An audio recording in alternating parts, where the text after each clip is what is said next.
نحمده ونصلي على رسوله الكريم اما بعد فاعوذ بالله من الشيطان الرجيم بسم الله الرحمن الرحيم رب اشرح لي صدري ويسر لي امري واحلل عقدة من لساني يفقهوا قولي۔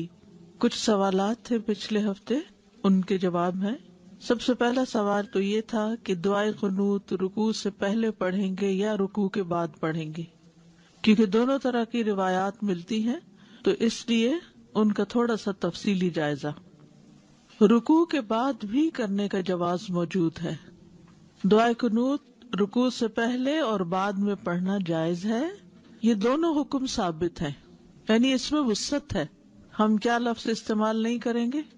اختلاف ہے، کیا کہیں گے؟ وسعت ہے، اگرچہ زیادہ تر رکوع کے بعد ہی آیا ہے۔ بخاری اور دوسرے لوگوں نے حضرت انس سے روایت کیا ہے کہ نبی صلی اللہ علیہ وسلم نے 1 مہینے تک رکوع کے بعد قنوت پڑھا۔ آپ بنو اسیہ کے لیے بد دعا کرتے تھے۔ صحیحین میں انس رضی اللہ عنہ سے روایت ہے کہ ان سے پوچھا گیا کہ کیا رسول اللہ صلی اللہ علیہ وسلم نے صبح کی نماز میں قنوت پڑھا؟ انہوں نے کہا ہاں۔ ان سے کہا گیا کہ آپ صلی اللہ علیہ وسلم نے رکوع سے پہلے قنوت پڑھا یا بعد میں؟ انہوں نے کہا رکوع کے بعد کچھ مدت کے لیے پڑھا، یعنی کچھ مدت کے لیے وہ دعائے قنوت تھی، قنوت نازلہ جس کو کہتے ہیں۔ تو اس میں آپ کب پڑھتے تھے اس کو؟ رکوع کے بعد۔ رکوع سے قبل کرنے کا بھی جواز ہے، رکوع سے پہلے۔ ابن نصر نے صحیح سند کے ساتھ قیام اللیل کے متعلق انس رضی اللہ عنہ سے روایت کیا، کہا کہ رسول اللہ صلی اللہ علیہ وسلم، ابو بکر اور عمر رکوع کے بعد قنوت پڑھتے تھے، یہاں تک کہ جب عثمان رضی اللہ عنہ کا دور آیا تو انہوں نے رکوع سے پہلے قنوت پڑھنا شروع کیا۔ کیوں؟ تاکہ لوگ رکعت کو پالیں۔ لمبی رکعت ہوگی تو کیا ہوگا؟ زیادہ لوگ جوائن کر لیں گے جو بعد میں آ رہے ہیں۔ یعنی وہ جب وتر پڑھاتے تھے، کون کون؟ حضرت ابو بکر اور عمر، تو کب قنوت پڑھتے تھے؟ رکوع کے بعد۔ اور کس نے شروع کیا پہلے پڑھنا؟ عثمان رضی اللہ عنہ نے۔ کیوں شروع کیا؟ تاکہ لوگ یہ رکعت پالیں، ان کو وتر مل جائے، یہ مقصد تھا۔ امام بخاری نے انس رضی اللہ عنہ سے روایت کیا کہ انس سے پوچھا گیا کہ قنوت رکوع کے بعد ہے یا قرات سے فارغ ہونے کے وقت؟ انہوں نے کہا نہیں، بلکہ قرات سے فارغ ہونے کے وقت۔ یہ حضرت انس کی روایت ہے۔ علقمہ سے مروی ہے کہ ابن مسعود اور نبی صلی اللہ علیہ وسلم کے صحابہ وتر میں رکوع سے پہلے قنوت پڑھتے تھے۔ ابی ابن کعب کی حدیث ہے کہ نبی صلی اللہ علیہ وسلم رکوع سے پہلے قنوت کرتے تھے۔ تو ان ساری روایات کو ملا کر دیکھیں تو دونوں کاموں کا جواز ملتا ہے۔ سنن ابن ماجہ میں حضرت انس کا یہ قول ثابت ہے کہ ہم رکوع سے پہلے اور بعد میں قنوت پڑھتے تھے۔ حضرت انس ہی کہہ رہے ہیں کہ بعد اور پہلے دونوں طرح پڑھتے تھے۔ یہ تمام احادیث دونوں کاموں کے جائز ہونے پر دلالت کرتی ہیں۔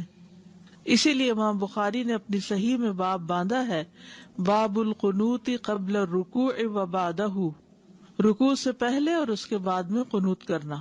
اور ابن تیمیہ نے کہا، جیسا کہ مجموع الفتاوی میں ہے، کہ اہل حدیث کے فقہا جیسے کہ امام احمد وغیرہ دونوں کاموں کو جائز قرار دیتے ہیں، یعنی پہلے اور بعد میں دونوں، کیونکہ صحیح سنت میں دونوں عمل آئے ہیں۔ اگرچہ رکوع کے بعد قنوت کو ترجیح دی گئی ہے کیونکہ اس کی روایات زیادہ ہیں۔ دوسرا سوال تھا نفل نماز میں بیٹھنے کی کیفیت کیا ہوگی؟ کیسے بیٹھیں گے؟ تورک کیسے کریں گے؟ کیا 2 پاؤں پہ بیٹھیں گے، ایک نکال کے بیٹھیں گے، دونوں نکالیں گے، کیا کریں گے؟ حسن بصری کہتے ہیں اگر انسان چاہے تو نفل نماز کھڑے ہو کر یا بیٹھ کر یا لیٹ کر پڑھ سکتا ہے، اور اہل علم کی جماعت کا یہی قول ہے۔ آپ صلی اللہ علیہ وسلم نے بیٹھنے کی کیفیت کو بیان نہیں کیا، یعنی سنت سے یہ بات نہیں پتہ چلتی کہ بیٹھنے کا طریقہ کیا تھا، بس اس کے مطلق جائز ہونے سے لیا جا سکتا ہے کہ نمازی جس کیفیت پر بھی بیٹھ جائے گا وہ جائز ہوگی، یعنی جو اس کے لیے آسانی اور سہولت ہوگی۔ ظاہر ہے بیٹھے گا وہی جس کو کھڑے ہونے میں دقت ہے، تو جب وہ بیٹھے گا تو جس پوزیشن پہ بیٹھ پائے اسی پہ بیٹھ جائے۔ البتہ زیادہ بہتر طریقے میں اختلاف کیا گیا ہے کہ بہتر کیا ہے، بس تینوں ائمہ سے مروی ہے کہ چوکڑی مار کر نماز ادا کرے، پلتھی، کراس لیگز، ٹھیک ہے، اس طرح بھی بیٹھا جا سکتا ہے. اس میں آپ دیکھیے کہ جیسے اٹھتے وقت ہم ایسے بیٹھے ہوتے تو اٹھتے کیسے ہیں؟ جیسے اٹھتے ہیں اسی طرح پھر سجدہ کر لیتے ہیں. لیکن یہ ضروری نہیں ہے، آپ جیسے تحیات بیٹھتے ہیں اس طرح بھی بیٹھ سکتے ہیں. ایک اور قول ہے کہ بایاں پاؤں بچھا کر نماز پڑھے، یعنی اس پر بیٹھ جائے نا بچھا کر. ایک اور قول ہے کہ سرین کے بل بیٹھ کر، یعنی بائیں پاؤں کو آگے نکال کر جیسے وہ لیگ کے اندر سے نکالتے ہیں، نماز پڑھے. اور ان تمام کیفیات کے بارے میں احادیث موجود ہیں. نماز بیٹھ کر پڑھنے والے کی کیفیت کے بارے میں حدیث مطلق ہے. بعض اہل علم نے کہا کہ مقید بیان نہیں کی گئی، تو انسان کے لیے جائز ہے کہ وہ چوکڑی مار کر بھی بیٹھ کے نماز پڑھ لے، یعنی بیٹھنے کے جو بھی طریقے ان میں سے کسی بھی طریقے پہ بیٹھ جائے، سہولت ہے. ٹھیک ہے، کرسی پہ بھی بیٹھ سکتے ہیں، یعنی بعض لوگ نیچے بیٹھ ہی نہیں سکتے تو وہ کرسی پہ بیٹھ کے پڑھ سکتے ہیں اشارے کے ساتھ. یا یہ بھی کر سکتے ہیں کہ صرف اتحیات میں بیٹھ جائیں اور باقی کچھ قیام کھڑے ہو کے کریں، کچھ بیٹھ کے کریں، یا سارا بیٹھ کے کریں اور رکوع کھڑے ہو کے کر لیں اور پھر سجدے میں چلے جائیں اور پھر تحیات بیٹھ کے پڑھ. یعنی اس میں کوئی خاص اور پابندی نہیں لگائی گئی، تو وسعت کی وجہ سے آپ کے لیے سہولت ہے. پھر ہے نماز میں سورۃ الاخلاص کی تکرار. یہ بھی کسی نے سوال کیا تھا آپ میں سے.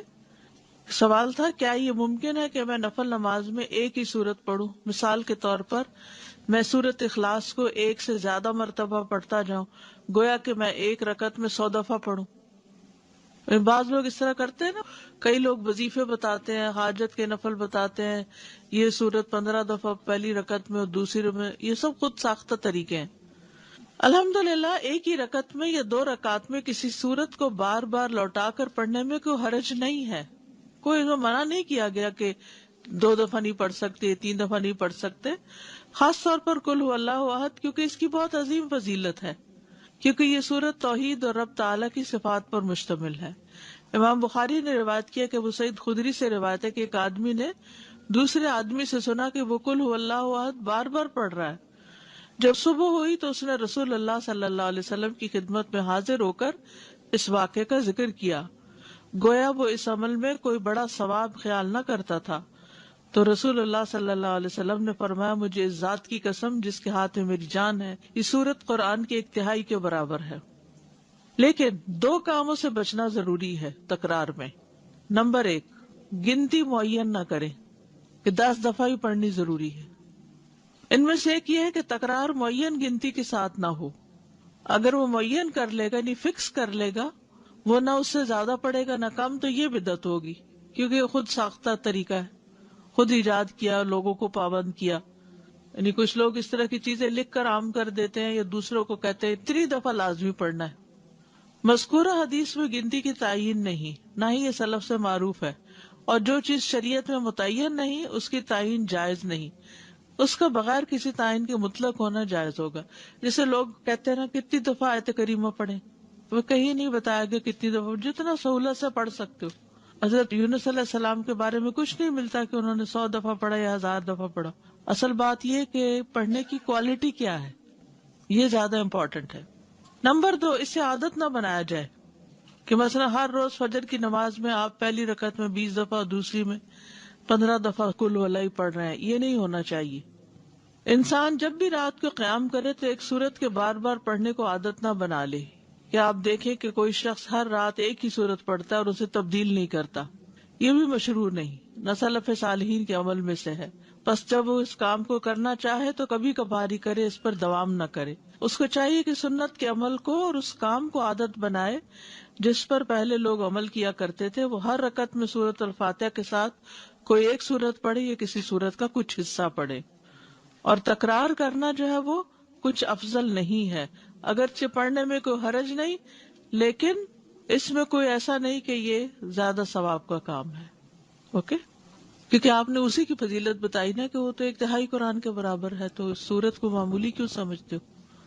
اور تکرار سے منع نہیں کیا تھا، لیکن تکرار فکس کرنا جو ہے اپنے پاس سے وہ ٹھیک نہیں. سورہ ملک ہم عشاء کے آخری 2 رکعت میں پڑھ سکتے ہیں؟ جی پڑھ سکتے ہیں، چاہے فرضوں میں پڑھیں چاہے نفلوں میں پڑھیں، تو وہ اس کی تلاوت کا وہ حق ادا ہو جائے گا. حق ادا ہو جائے گا انشاءاللہ. لیکن اس کو لازم اس وقت پابند نہ کر لیں اپنے آپ کو، کبھی اس میں پڑھیں کبھی نہ بھی پڑھیں.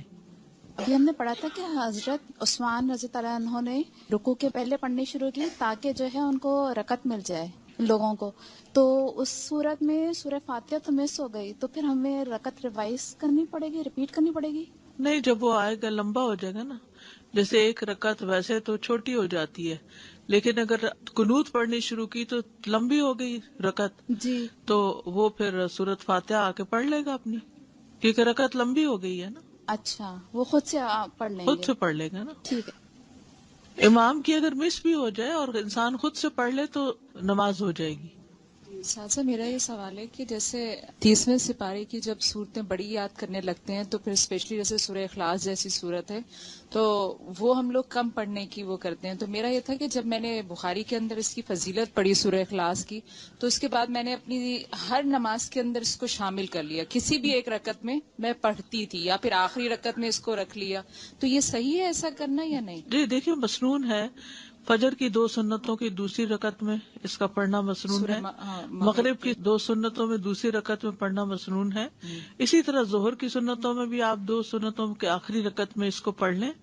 سنت کی دوسری رکعت میں اس کو پڑھنا جو ہے وہ تو سنت سے بھی ثابت ہے، حتیٰ کہ وتر کی بھی آخری رکعت میں. ٹھیک ہے نا. استاذہ، یہ دعائے قنوت جو رکوع سے پہلے اور رکوع کے بعد اس کو کیسے پڑھیں گے؟ جیسے رفع یدین کریں گے یا اس کے بعد ہاتھ اٹھا کے؟ جی، ہاتھ اٹھا کر اور پھر دوبارہ سینے پہ باندھ لیں گے. سینے پہ باندھ کے؟ جی ہاں. ہاتھ دعا کی طرح نہیں اٹھائیں گے؟ دعا کی طرح بھی کر سکتے ہیں، دونوں طریقے دونوں سے طرح ٹھیک ہے. اور رکوع کے بعد بھی ہاتھ اٹھا کے رفع یدین کر کے؟ جی ہاں، دونوں طرح. جزاک. تہجد کی فضیلت متقین اور محسنین کی صفات میں سے ہے. قرآن مجید میں اللہ تعالیٰ فرمایا آنکھوں اور چشموں میں ہوں گے، لینے والے ہوں گے جو ان کا رب انہیں دے گا، یقیناً وہ اس سے پہلے نیکی کرنے والے تھے. وہ رات کے بہت تھوڑے حصے میں سوتے تھے اور رات کی آخری گھڑیوں میں وہ بخشش مانگتے تھے، سحری کے وقت استغفار کرتے تھے. اس آیت کا مقصد یہ ہے کہ وہ راحت اور نفس کے سکون کے اوقات میں عبادت کی مشقت کو برداشت کرتے ہیں. یعنی جب ساری دنیا سوتی ہے، آرام کرتی ہے، تو وہ اپنے آپ کو عبادت میں تھکاتے ہیں اور دن کی مشقتوں سے صرف تھوڑا ہی آرام حاصل کرتے ہیں. حسن بصری کہتے ہیں انہوں نے رات کے قیام کی تکلیف کو برداشت کیا اور وہ قیام کرنے کے لیے رات کو تھوڑا ہی سوتے ہیں، یعنی تھوڑا سا سوتے ہیں پھر کھڑے ہو کر عبادت کرنا شروع کر دیتے ہیں. راتوں کو قیام کرنے والوں کی تعریف کی گئی ہے قرآن مجید میں.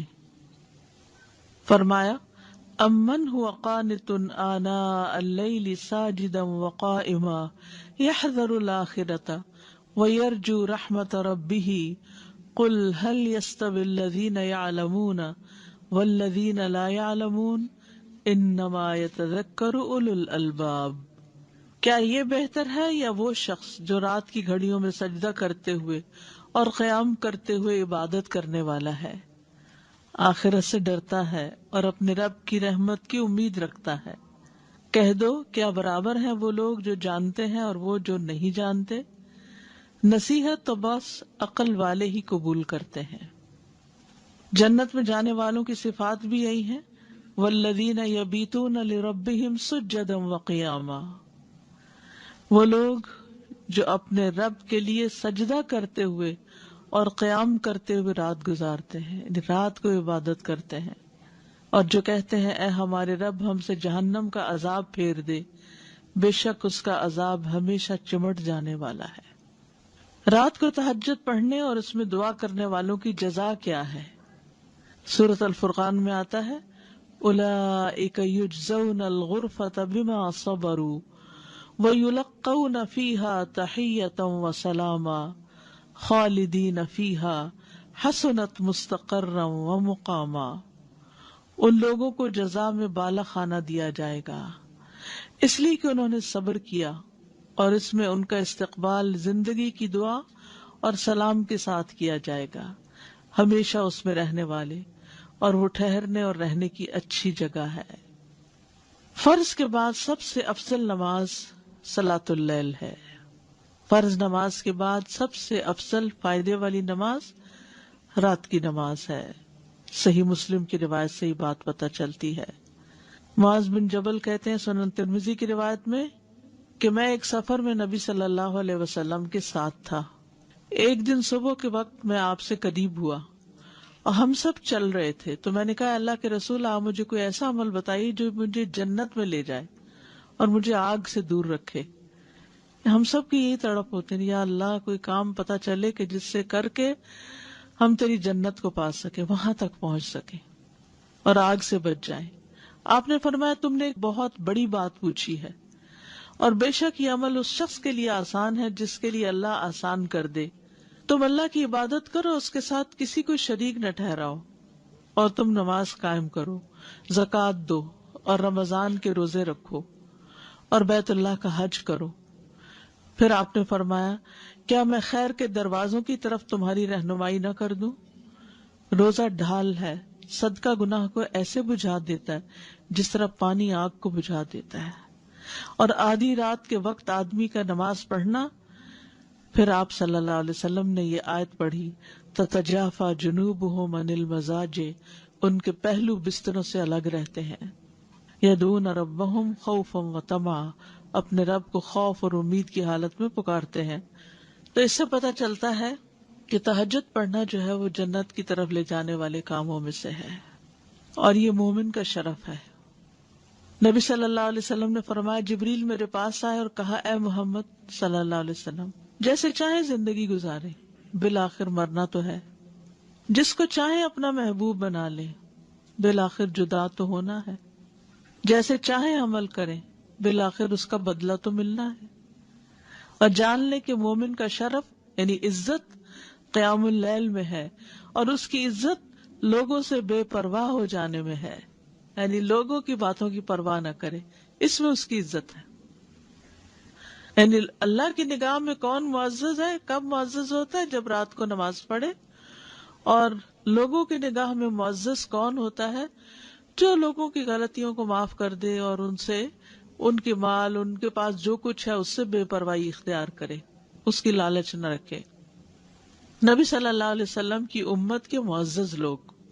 ابن عباس سے روایت ہے، انہوں نے کہا کہ رسول اللہ صلی اللہ علیہ وسلم نے فرمایا میری امت کے اشراف قرآن کے حافظ اور رات کو نماز پڑھنے والے ہیں. یعنی صرف حفظ کرنا کافی نہیں بلکہ پھر اس کو راتوں کے وقت پڑھنا بھی چاہیے. قابل رشک انسان وہ ہے جو قرآن پڑھتا ہے اور رات کو قیام کرتا ہے. اس کے پہلو میں ایک شخص ہوتا ہے جو قرآن نہیں جانتا، بس وہ اس قیام کرنے اور اسے جو اللہ نے قرآن میں سکھایا اس پہ رشک کرتا ہے اور کہتا ہے اگر اللہ مجھے بھی ایسا علم دے تو میں بھی اس کی طرح قیام کروں. یعنی ایک شخص خود حافظ نہیں لیکن کسی کو دیکھتا تو رشک کرتا ہے یا اللہ میں بھی حافظ ہوتا تو میں بھی اس کی طرح قرآن پڑھتا. کیونکہ رشک کا جذبہ انسان کے اندر ہے، تو بجائے اس کے کہ ایسی چیزوں میں رشک کرے جو دنیا سے متعلق ہے، جو فانی ہے، ہاتھ سے جانے والی ہے، کیوں نہ رشک کرے انسان نیکی کے کاموں پر کہ جو ہمیشہ ہمیشہ کے لیے فائدہ دینے والے ہیں. انبیاء کا اخلاق.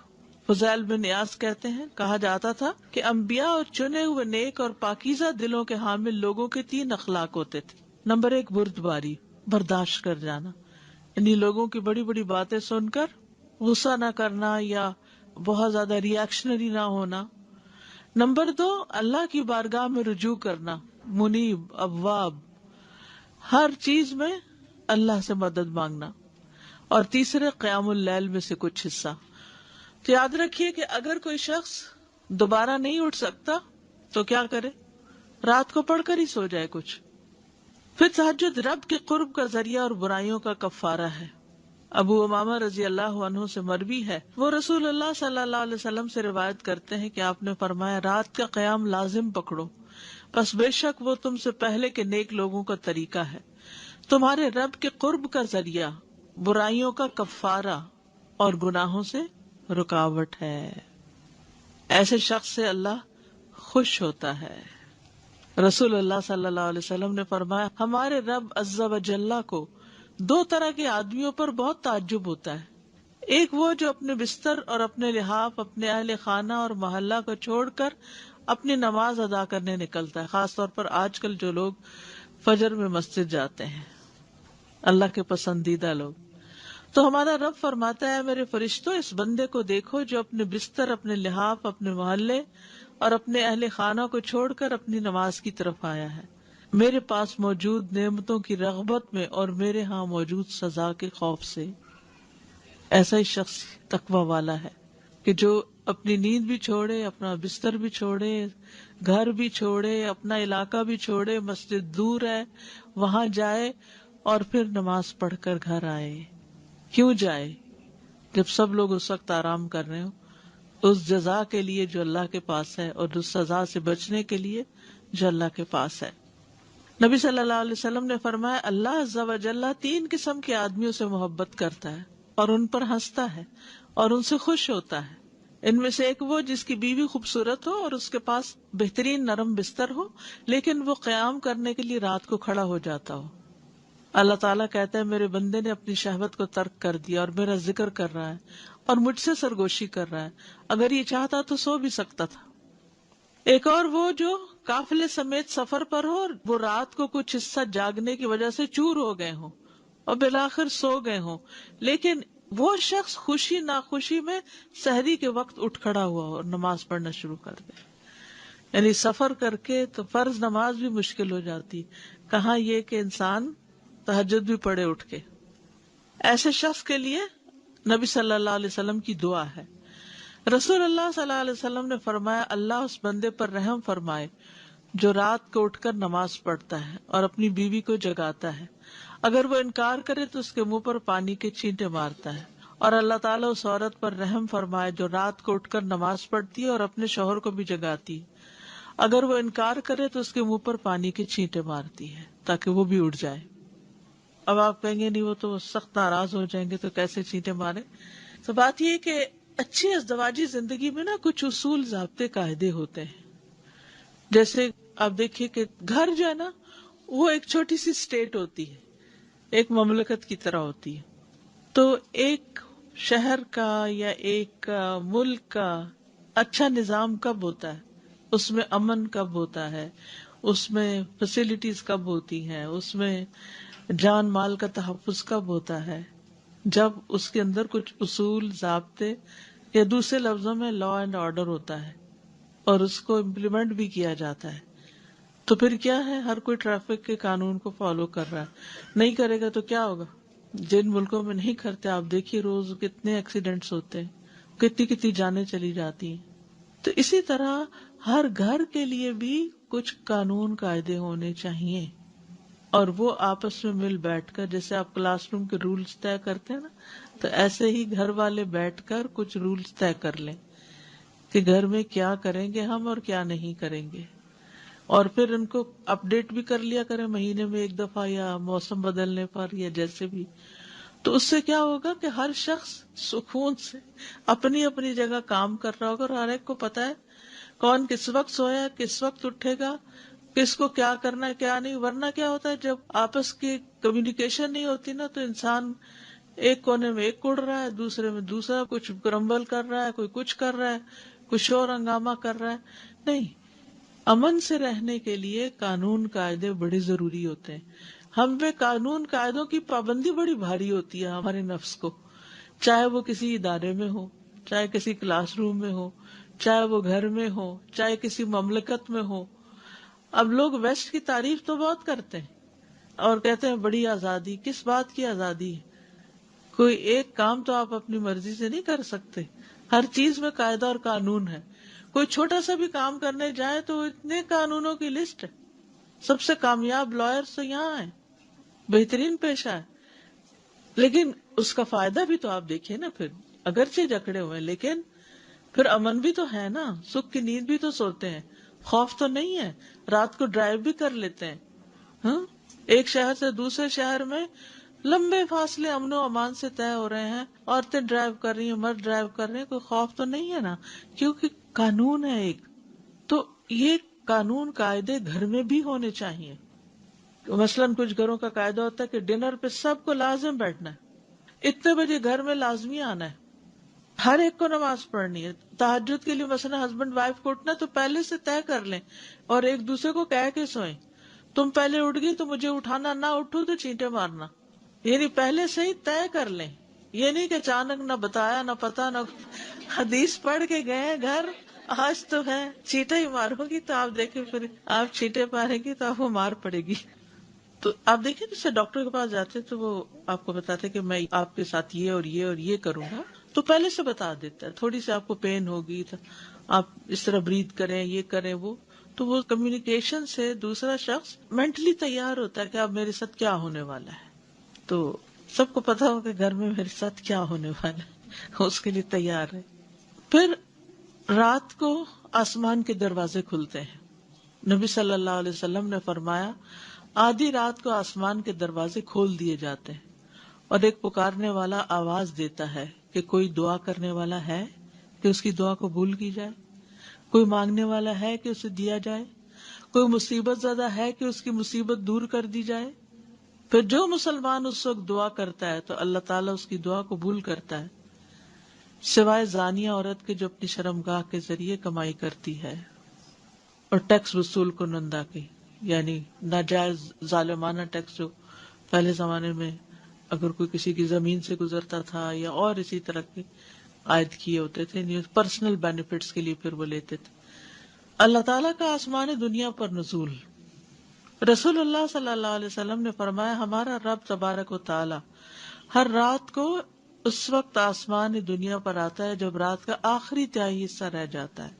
وہ کہتا ہے کوئی جو مجھ سے دعا کرے تو میں اس کی دعا قبول کروں, ہے کوئی جو مجھ سے مانگے تو میں اس کو عطا کروں, ہے کوئی جو مجھ سے بخشش طلب کرے تو میں اس کو بخش دوں. نبی صلی اللہ علیہ وسلم نے فرمایا تمام اوقات سے زیادہ بندہ پچھلی رات میں اپنے رب کے قریب ہوتا ہے, بس اگر تم سے ہو سکے تو تم اس گھڑی میں اللہ کو یاد کرنے والوں میں سے بن جاؤ تو ضرور بن جاؤ. یعنی اس وقت کے لیے دعائیں تیار رکھیں, چاہے کہیں لکھی ہوئی ہو, چاہے دعاؤں کی کتاب ہو یا ایپ ہو یا کچھ بھی ہو. تو آج کل آپ دیکھیں کہ کتنی 6:15 سے اگر آپ 5:30 بھی 5:45 بھی اٹھ جائیں, 6 بجے بھی اٹھ جائیں تو آپ دیکھیں 15 منٹ تو دعاؤں کے لیے ہے نا, اور اللہ کے قریب ہونے کے لیے. نبی صلی اللہ علیہ وسلم نے فرمایا تمام اوقات سے زیادہ بندہ پچھلی رات میں رب کے قریب ہوتا ہے, بس اگر تم سے ہو سکے تو تم اس گھڑی میں اللہ کو یاد کرنے والوں میں سے بن جاؤ تو ضرور بن جاؤ. اور اگر آپ سے نہیں اٹھا جائے, بیمار ہیں, تکلیف میں ہیں, رات بہت دیر سے سوئے, کوئی بھی وجہ نہیں اٹھ پا رہے, آنکھ کھل گئی ہے, لیٹے لیٹے ہی ذکر شروع کر دیں. لیٹ کر بھی دعائیں مانگ سکتے ہیں, لیکن دعائیں مانگنا نہ بھولیے, یعنی کچھ نہ کچھ ضرور مانگیے. نیت کر کے سو جانے پر بھی اجر ہے. نبی صلی اللہ علیہ وسلم نے فرمایا جو اپنے بستر پر آئے اور اس کی نیت یہ ہو کہ وہ رات کو اٹھ کر نماز پڑھے گا, پھر اس پر نیند کا ایسا غلبہ ہوا یہاں تک کہ سوتے سوتے صبح ہو گئی, تو اس نے جو نیت کی اس کے لیے وہی اجر لکھ دیا جاتا ہے اور اس کی نیند اس کے رب کی جانب سے اس پر صدقہ ہوگی.